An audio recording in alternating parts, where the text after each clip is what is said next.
పెసరట్టు ఎలా తయారు చేయాలో చూద్దాం. ఈ వీడియో మీకు నచ్చినట్లయితే ఒక లైక్ చేయండి. అలాగే మీ ఒపీనియన్‌ని కామెంట్ సెక్షన్‌లో తెలియజేయండి. ఇంట్లోనే ఈజీగా హోటల్ స్టైల్‌లో క్రిస్పీగా, టేస్టీగా పెసరట్టుని తయారు చేసుకోవచ్చు.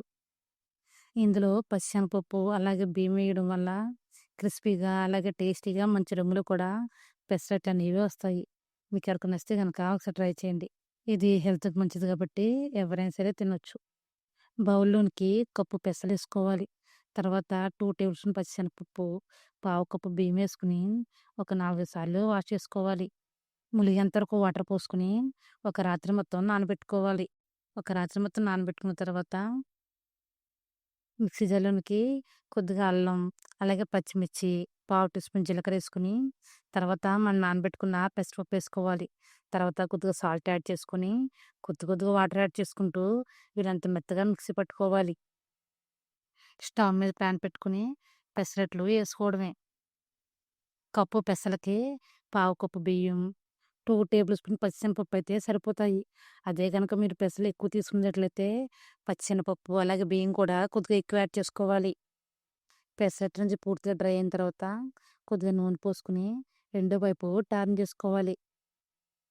రెండో వైపు టర్న్ చేసుకున్న తర్వాత ఒక 2 నిమిషాల తర్వాత ప్లేట్‌లో ఏసుకొని సర్వ్ చేసుకుంటమే. అంతేనండి. ఎంతో టేస్టీగా, ఈజీగా, హెల్తీగా పెసరట్లని తయారు చేసుకోవచ్చు. మిగిలిన పిండి మొత్తాన్ని ఇలానే పెసరట్లని ప్రిపేర్ చేసుకోవాలి. ఒకవైపు పూర్తిగా డ్రై అయిన తర్వాత కట్ చేసుకున్న ఉల్లిపాయలు, పచ్చిమిర్చి, కొద్దిగా జీలకర్ర ఇవన్నీ ఏసుకొని ఒక 2 నిమిషాల పాటు అలానే వదిలేయాలి. తర్వాత కొద్దిగా నూనె పోసుకొని రెండో వైపు టర్న్ చేసుకోవాలి. మిక్సీ పట్టేటప్పుడు జీలకర్ర యాడ్ చేసాం కాబట్టి మీకిష్టం లేకపోతే గనక స్కిప్ చేసేయొచ్చు. ఒక 2 నిమిషాల పాటు అలానే ఉంచి తర్వాత ప్లేట్‌లో తీసుకొని సర్వ్ చేసుకుంటమే. అంతేనండి. ఎంతో టేస్టీగా, ఈజీగా, హెల్తీగా పెసరట్లు రెడీ. మీకు ఎవరికైనా నచ్చితే గనక ఒకసారి ట్రై చేయండి. మీకు పెసరట్లు గనక మెత్తగా రావాలంటే గనక ఒక 2 నిమిషాల పాటు ఉడికించుకుంటే సరిపోతుంది. అదే గనక పెసరట్టు మీరు క్రిస్పీగా రావాలంటే ఎక్కువ సేపు దోసని కాల్చుకోవాలి. మీరు కావాలంటే బటర్‌తోనైనా సరే దోసని ప్రిపేర్ చేసుకోవచ్చు.